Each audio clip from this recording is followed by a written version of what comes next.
I don't remember how it started, but whenever somebody tells me I'm going to visit Thai or visit Plum Village, then I just take a piece of paper and I put my hand and I draw the outline and I send it to you.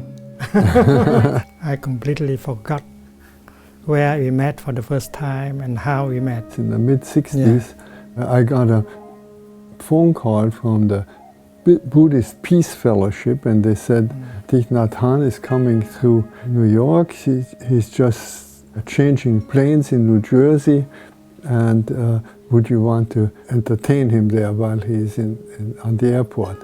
So I went to the airport in New Jersey, and you wrote a poem on a napkin for me. But I remember one time when we were together at Columbia University. That was the time when you were there. And Dan Berrigan, the peace activist, was celebrating the Eucharist in the little room that I had rented there. And then you came and you recited the Heart Sutra.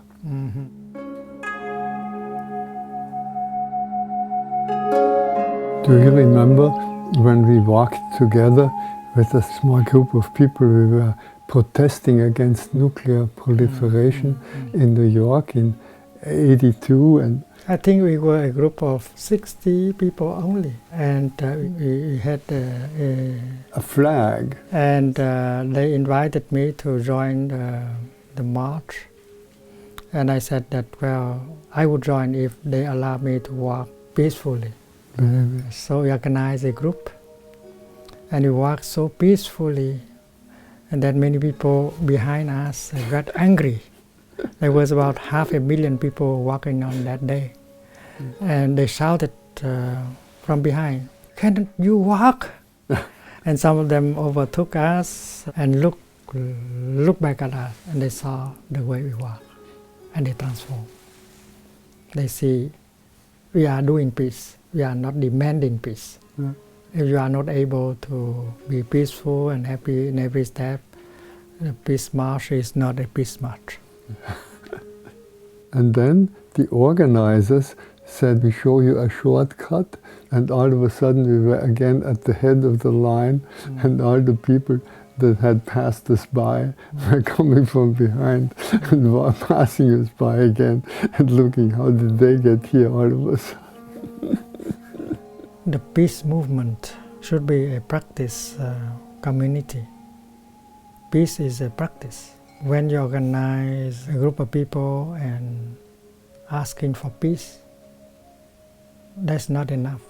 And sometimes you do it violently and with a lot of anger.